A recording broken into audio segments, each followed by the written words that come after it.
आजची आपली रेसिपी आहे मशरूम मटर मसाला। रेस्टॉरंट ढाबावरती जशी मशरूम मटर मसाला मिळतो तसंच अगदी घरी सोप्या पद्धतीने मी तुम्हाला कसं बनवायचं ते सांगणार। एकदा नक्की बनवून बघा, चवीला एकदम अप्रतिम लागतो। अगदी तुम्ही रेस्टॉरंटमध्ये जाऊन खाणं विसराल एवढं चविष्ट आणि सोप्या पद्धतीने मी तुम्हाला इथे बनवायला सांगणार आहे। तर मटर मशरूम मसाला बनवण्यासाठी आपल्याला लागणार आहे तिथे मशरूम। तर मी इथे एक पॅकेट मशरूम घेतलेला। तर हे मशरूम बघा वरती थोडी डस्ट आहे ती आपल्याला क्लीन करायची आहे। तर त्यासाठी काय करायचं आहे, मी एक सोपी पद्धत तुम्हाला सांगते ज्याने मशरूम जे आहेत आपले एकदम क्लीन होणार आहेत। तर आपल्याला यामध्ये घालायचं आहे गव्हाचं पीठ। तर 2 चमचे मी इथे गव्हाचं पीठ घालते आहे। गव्हाच्या पिठामुळे काय होईल, आपण थोडंसं आणि यामध्ये पाणी घालूया म्हणजे जे मशरूम आहेत व्यवस्थित क्लीन होतील।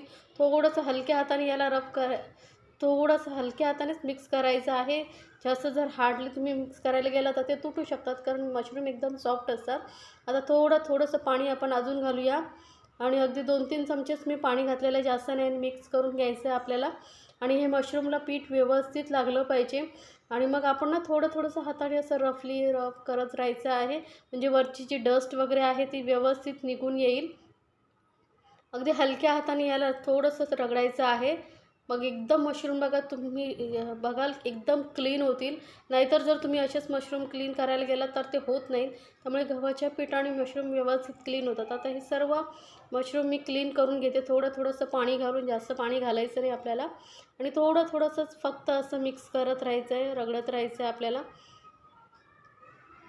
तर हे बघा मशरूम आपले मस्त क्लीन झालेले आहेत। तुम्ही बघू शकता किती मस्त मशरूम क्लीन झालेले आहेत। तर हे स्वच्छ पाण्याने 2-3 वेळा धुवून घ्यायचं आपल्याला। तर मी ते 2-3 वेळा धुवून घेतलेले आहेत। बघा मशरूम एकदम क्लीन झालेले आहेत। आतली वरची जी डस्ट होती ती पूर्ण निघून गेली आहे। आता याचं पाणी सर्व काढून टाकायचं आहे आणि याची आपल्याला कटिंग करायची आहे। तर आता हे मशरूम थोड्या मोठ्या साईजचे आहेत। तर वरचं जी देठ असतो ना, देठाकडचा जरा हाड भाग तो आपल्याला काढून टाकायचा आहे। मशरूम यापेक्षाही छोटेही येतात, मोठेही येतात। आता हे मशरूम मोठ्या साईजचे आहेत म्हणून याचे मी मशरूमचे 4 पीसेस करते। जर मशरूम तुमच्याकडे छोटे असतील तर मग 2 पीसेस केलात तरी चालेल। तर या मशरूमचे असे मी 4 पीसेस करून घेते बघा। प्रत्येक वेळी तो वरचा भाग जो असतो हाडवाला तो काढून टाकायचा आहे, लक्षात ठेवा। आणि एका मशरूमचे मी 4 मशरूम करून घेते। ही रेसिपी एकदा नक्की करून बघा। आणि मशरूम तुम्हाला मार्केटमध्ये कुठेही इझिली मिळतील। आता हे मशरूम मी सर्व कट करून घेतलेले आहेत।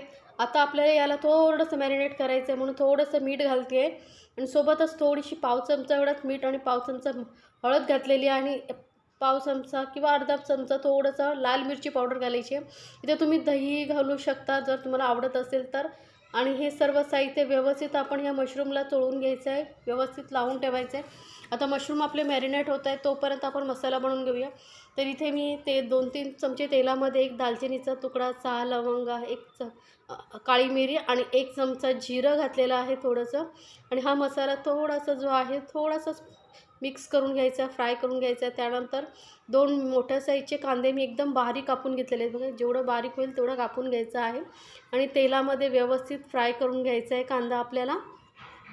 अगदी सोपं आहे, यामध्ये जास्त काहीही तुम्हाला त्रास होणार नाही, काहीही हार्ड अशी रेसिपी नाही आहे। बनवायला एकदम सोपी आहे आणि अगदी रेस्टॉरंटसारखीच लागते। आणि मी दाखवलेल्या रेसिपी जर तुम्हाला खरंच आवडत असतील तर चॅनलला लाईक्स, कमेंट्स आणि सबस्क्राईब करायला विसरू नका। सोबतच बेल आयकॉनवरती क्लिक करा म्हणजे माझ्या नवीन रेसिपीची नोटिफिकेशन लगेचच तुमच्यापर्यंत पोहोचेल। आता कांदा थोडासा फ्राय झाल्यानंतर यामध्ये घालूया आपण आलं लसूण पेस्ट। तर इथे मी 7-8 लसणाच्या पाकळ्या आणि 1 इंच आलं घेतलं होतं। थोडं पाणी घालून याची बारीक एकदम पेस्ट करून घेतलेली आहे। कांद्याबरोबर आता आलं लसूण पेस्ट घातलं का तीही व्यवस्थित फ्राय होते आणि त्याचा जो कच्चेपणा आहे तो पूर्णपणे निघून जातो। त्यामुळे कांद्याबरोबरच थोडासा कांदा भाजला गेला का आपण यामध्ये आलं लसूण पेस्ट घालायची। आता आलं लसूण पेस्ट घातली ना की थोडासा कांदा खाली लागला जातो, त्यामुळे थोडं मिक्स करत राहायचं। आता कांदा चांगला फ्राय झाल्यानंतर यामध्ये 2 टोमॅटोची मी पेस्ट करून घातलेली आहे।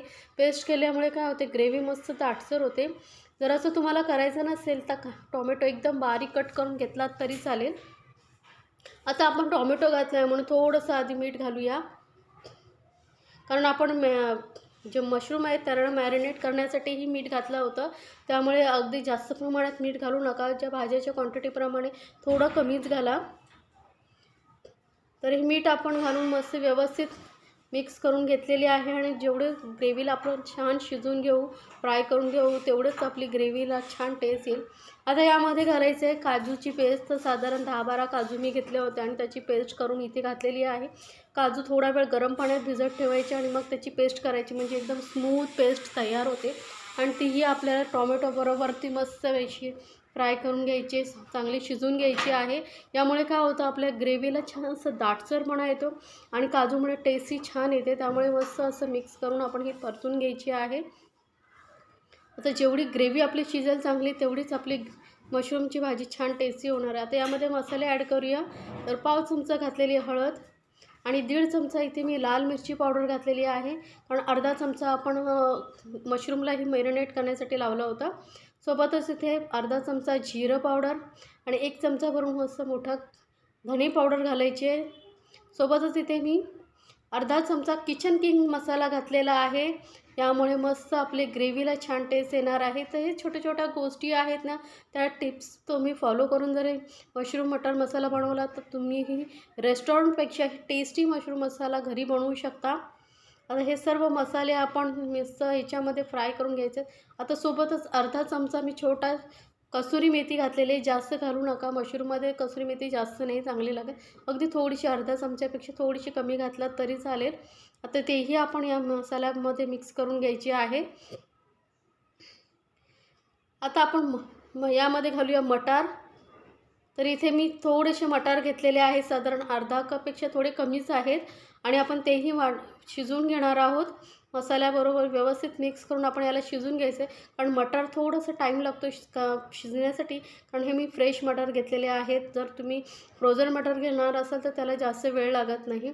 आता ह्यांना शिजण्यासाठी आपण यामध्ये थोडंसं घालूया पाणी. तर साधारण पाव कप एवढं मी पाणी घातलेलं आहे आणि ही ग्रेव्ही आपण मस्त अशी मटार शिजेपर्यंत चांगली शिजू द्यायची आहे. याला आता कवर करून आपण साधारण 5 मिनटं शिजून घेऊ. मटारला एकदम लो फ्लेमवरती ठेवायचं आहे आपल्याला. 5 मिनटं झालेली आहेत. मटार आपले बघा मस्त थोडेसे सॉफ्ट झालेत, पूर्ण शिजणार नाही, कारण आपल्याला ह्याला परत मशरूमबरोबर शिजवायचं आहे.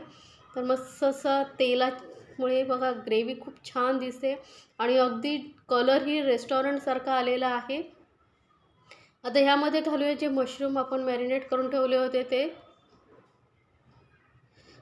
आणि मिक्स करताना थोडं हलक्या हाताने मिक्स करा, कारण मशरूम एकदम सॉफ्ट असतात, त्यामुळे ते तुटू शकतात. त्यामुळे काळजीपूर्वक मिक्स करा. आणि आता मशरूमलाही स्वतःचं असं पाणी सुटतं, त्यामुळे जास्त पाणी घालू नका, नाहीतर एकदम पातळ अशी ग्रेव्ही तयार होईल. म्हणून थोडंसंच पाणी घालूया आपण. साधारण पाव कप एवढंच मी पाणी घालते, जास्त नाही. आणि याला कवर करून आपल्याला परत शिजवून घ्यायचं आहे. साधारण 10 मिनटं, 7-8 मिनटामध्ये ही मशरूम तयार होतात. तर साधारण मी 10 मिनटं ठेवते, म्हणजे व्यवस्थित मशरूम शिजले जातील. आता यामध्ये घालूया गरम मसाला पावडर आणि परत व्यवस्थित मिक्स करून घेऊया आणि याला आपण आता शिजू देणार आहोत. किती छान दिसते बघा, खरंच एकदम अप्रतिम चवीला लागतं. तर एकदा नक्की बनवून बघा आणि मला कमेंट्समध्ये सांगायला विसरू नका. आता याला आपण कवर करून 10 मिनटं शिजू देऊ. एकदम लो फ्लेमवरती ठेवायचं आहे. तर मशरूम आपले मस्त शिजले आहे. 7-8 मिनटं झाली, जास्त मी शिजवलं नाही आहे, पण शक्यतो सांगते तुमच्या गॅसच्या फ्लेमवरती अवलंबून आहे. साधारण 10 मिनटंही लागू शकतात. तर मशरूम मसाला आपला तयार झालेला आहे. तर आता घालूया कोथिंबीर वरून, थोडीशी कोथिंबीर घालूया आणि परत मिक्स करून घेऊया.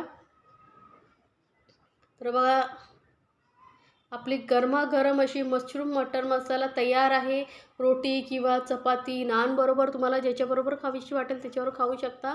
तर नक्की बनवा आणि मस्त आपल्या फॅमिलीसोबत एन्जॉय करा. घरी काही फंक्शन असेल, कोणी पाहुणे येणार वगैरे असेल, तर या पद्धतीने थोडं वेगळं काही तुम्हाला जर बनवायची इच्छा असेल तर नक्की बनवा आणि मला कमेंट्समध्ये जरूर सांगा तुम्हाला ही रेसिपी कशी वाटली.